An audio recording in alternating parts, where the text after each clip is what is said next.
इस वीडियो में हम the nightingale and the rose by Oscar Wilde को पेपर पॉइंट ऑफ व्यू से स्टडी करेंगे।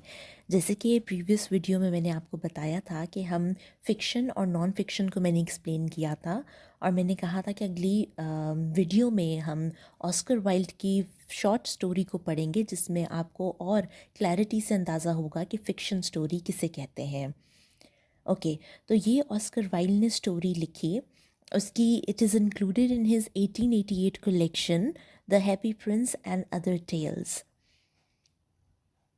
अच्छा, अब सबसे पहले ज़रूरी ये चीज़ है समझना कि what is a plot. Usually students को कन्फ्यूजन होती है, but basically plot is a literary term for story. So basically whenever you say the plot was very good, it means that it is the story we are talking about. तो हम थोड़ा सा story के बारे में पहले पढ़ लेते हैं, लेकिन पेपर पॉइंट ऑफ व्यू से मैं आपको गाइड करूँगी कि आपको किन किन चीज़ों का पता होना चाहिए, और ये आपको ना सिर्फ स्टोरी में हेल्प करेगा बल्कि और भी जब आप एक पेपर के पॉइंट ऑफ व्यू से तैयारी करते हैं एक बुक की, तो वो आपको ये जो मैं आपको पॉइंट्स बताऊँगी ये उसमें भी आपकी हेल्प करेंगे। हमेशा याद रखें स्टूडेंट्स के आपको किसी भी बुक को जब तैयार करना है पेपर पॉइंट ऑफ व्यू से, तो एग्जामिनर किस पॉइंट से पेपर बनाता है। नंबर वन, जैसे ये फॉर एग्ज़ाम्पल इस शॉर्ट स्टोरी को ले लें, द नाइटिंगेल एंड द रोज़ को, तो इसमें मॉरल क्या है। नंबर वन, आपको किसी भी बुक की तैयारी करनी हो तो आपको ये देखना है कि इस स्टोरी से राइटर हमें क्या मॉरल देना चाह रहा है, आपको वो पता होना चाहिए। नंबर टू पे आ जाता है थीम्स, कि इस स्टोरी में क्या थीम्स राइटर ने यूज़ किए हैं। तो एग्जामिनर आपको बाजुकात क्या अक्सर ही पेपर में थीम्स के बारे में पूछा जाता है, तो अगर आपको वो पता है तो आप बहुत अच्छे मार्क्स ले सकते हैं। फिर नंबर थ्री पे सिंबल्स आ जाते हैं कि क्या सिंबल्स इसमें यूज़ किए गए हैं, तो वो भी हम सारे वन बाय वन मैं आपको बताऊंगी ताकि आप अच्छी तरह से तैयारी कर सकें पेपर की। अच्छा, अब फिर इसके बाद आ जाता है प्लॉट, आपने समझ लिया इस वीडियो में।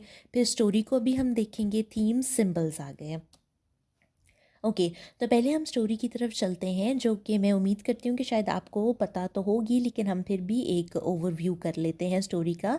The nightingale and the rose is about a student who is in love with a woman. तो बेसिकली ये एक स्टूडेंट की कहानी है, और क्या है कि he falls in love with a woman, and that girl is a professor's daughter. So she has told him she will dance with him if he brings her red rose. So वो उसको कहती है कि वो उससे तभी उसके साथ डांस करेगी जब वो उसको रेड रोज़ ला के देगा। But the students garden doesn't contain any roses, but unfortunately जो स्टूडेंट का अपना गार्डन होता है उसमें उसके पास कोई रेड रोज़ नहीं होता। The nightingale listens to the love lover. अब साथ ही साथ उसके गार्डन में एक नाइटिंगेल बैठी होती है, इट्स अ बर्ड, और वो स्टूडेंट पे she laments over his hopelessness, hopeless love, और वो उसके होपलेस लव पर उसको दुख होता है, and she feels sorry for him. She knows how rare true love is. अब नाइटिंगेल को यहाँ पर एक उसने राइटर ने एक सुपीरियर लेवल पर दिखाया है ह्यूमन रेस से, कि she knows what the value of true love actually, and she knows it when she sees it. The prince is giving a ball the following night, but although the student and the woman he loves will both be there, but she will not dance with him without a red rose. At the same time in the story, there comes a lizard, a butterfly, and a daisy. All tell the nightingale that it's ridiculous that the young student is weeping over a red rose. अब यहाँ पर Nightingale के साथ comparison हुआ है तीन चीज़ों का, लिजर्ड, बटरफ्लाई, डेजी। अब ये जो है नाइटिंगेल को बताते हैं कि दिस इज़ रिडिकुलस, कि ये यूजलेस है, that you are that the young student is weeping over a red rose. अच्छा, but the nightingale sympathises with him, लेकिन उन तीनों में से सिर्फ नाइटिंगेल जो है जो यंग स्टूडेंट का दुख समझ सकती है। She flies to a near grass plot and ask the rose tree to give her a red rose. अब वो जो नाइटिंगेल है वो जाती है नियर बाय, वहाँ पर एक रोज़ ट्री होता है उसके पास, and she ask the tree to give her red rose, and in exchange she will sing for it.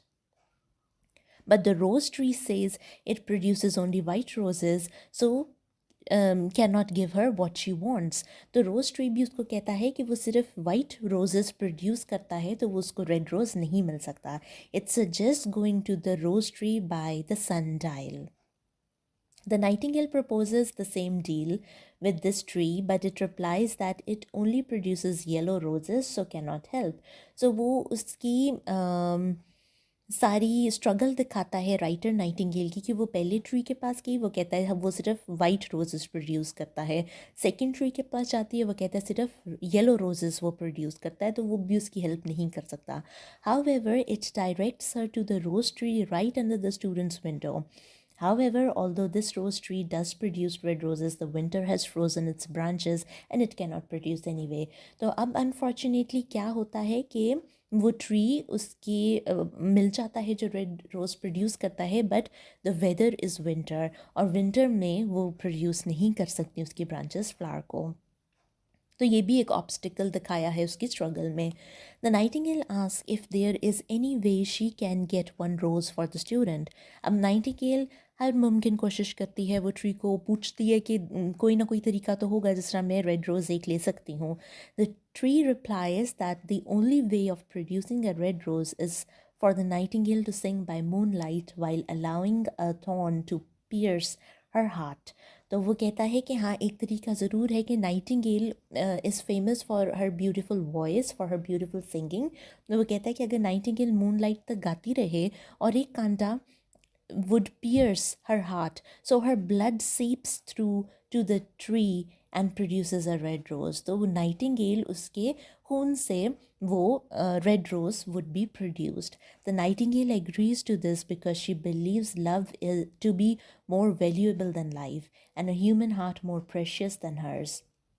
यहाँ पे सारा नाइटिंगेल का सेक्रीफाइस दिखाया जाता है, क्योंकि वो ट्रू लव को बहुत वैल्यू देती है लाइफ से भी ज़्यादा, और she considers human heart more precious than hers. She goes and tells the forlorn student what she is going to do, but he doesn't understand her because he only understands things written down in books. तो वो इसी तरह student के पास जाती है उसको explain करने के लिए कि वो क्या करने जा रही है, ताकि वो उसके लिए रेड रोज़ ला सके, लेकिन वो स्टूडेंट की समझ में नहीं उसकी बात आती, क्योंकि वो हर वो चीज़ वही समझता है जो बुक्स में लिखा होता है। The oak tree in which the Nightingale has built her nest does understand her words. लेकिन एक ओक ट्री उसकी बात को समझ जाता है। However and requests one last song from the nightingale. She sings, but the student, taking out his notes, is rather unimpressed because the bird song has no practical use. अब जो Nightingale है वो कितनी स्ट्रगल कर रही है, मतलब उसको अपनी जान की भी परवाह नहीं, और लेकिन वो पूरी कोशिश कर रही है कि वो स्टूडेंट के लिए रेड रोज़ ले आए, लेकिन वो ही उसकी वैल्यू को, उसकी स्ट्रगल को नहीं समझ पा रहा, और वो उसको कहता है कि ये तो यूज़लेस काम कर रही है, there is no practical use of this work. That night, the nightingale sings with her heart against the thorn, until it eventually pierces her heart while she sings of love.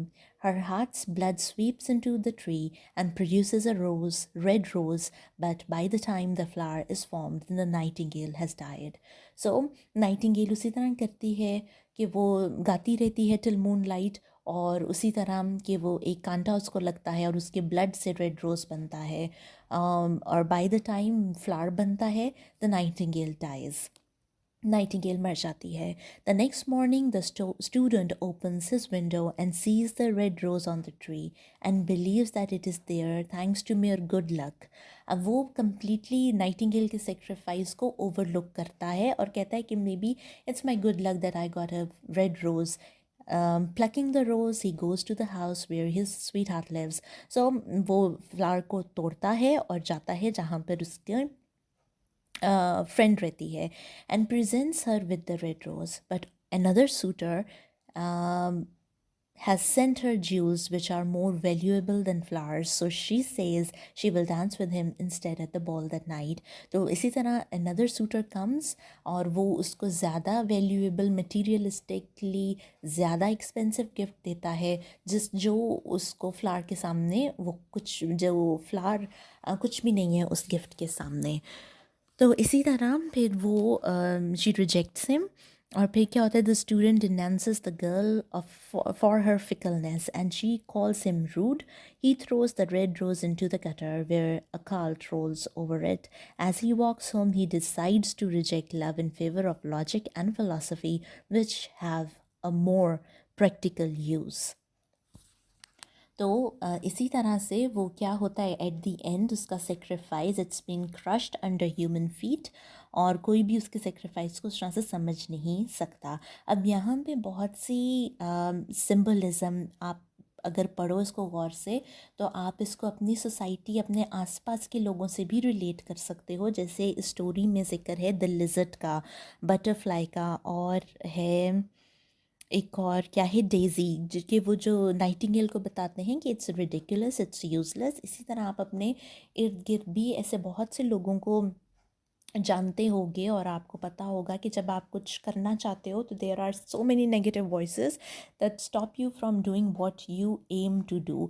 So the a lizard, a butterfly and a daisy in the story represent all those naysayers. Naysayers मतलब जो negative लोग हैं, जो आपको आपके गोल की तरफ जाने से रोकते हैं, ये उनका है. बट स्टिल नाइटिंगेल की सेक्रीफाइस, उसकी करेज, उसका बीइंग डिटर्मिन्ड और फोकस इस बात को जाहिर करता है कि अगर आप फोकस्ड रहो तो no matter what obstacles you face, you can achieve your goal. अब 2 ट्रीज के साथ उसकी ऑब्स्टिकल थी, फिर वो ढूंढते ढूंढते एट लास्ट 3rd ट्री के पास गई, जहाँ से उसको वो रेड रोज़ मिला जो वो चाहती थी. And she struggled for it, she did not stop there. तो ये भी एक इम्पॉर्टेंट सिम्बलिज़म है जो आप नोट डाउन करें और पेपर्स में लिख सकते हैं कि अ lizard, a butterfly and a daisy represent all those negative naysayers of the society that stop you from reaching your goal. And at the same time, the Nightingale tells you how, with your determination, you can achieve your goal despite all the obstacles. तो इसी तरह से writer ये बताता है कि this world has lost its values, कि वो ट्रू लव को भूल गया है, and the people and the world is turning towards more materialistic approach, कि उनके लिए being helpful, being lovable is is less important, and more important are the things, is the material of this world. तो ये इसमें बताया जा रहा है. इसी तरह हम अगली वीडियो में इस स्टोरी के थीम्स, सिंबल्स पे बात करेंगे, और मॉरल पे भी, कि आपने कैसे पेपर में जब आता है तो आपने उसको कैसे अटेम्प्ट करना है. और मोर ओवर मैं अगली वीडियो में आपको टिप्स एंड ट्रिक्स भी बताऊंगी, जिससे आप अपने मार्क्स और ज़्यादा ले सकते हैं और बेटर कर सकते हैं. और इसलिए आप चैनल को सब्सक्राइब करें और इस वीडियो को भी लाइक करें. और हाँ, मुझे कमेंट्स में भी आप ज़रूर बताएं कि आप क्या और सीखना चाहते हैं, या क्या कन्फ्यूजन्स है इस स्टोरी से रिलेटेड आपको, ताकि मैं फिर बेटर उसको अगले लेसन प्लान में इंक्लूड कर सकती हूँ. Thank you. इस लेसन के नोट्स मैंने आपके लिए बनाए हैं, जो आप डिस्क्रिप्शन में से डाउनलोड कर सकते हैं.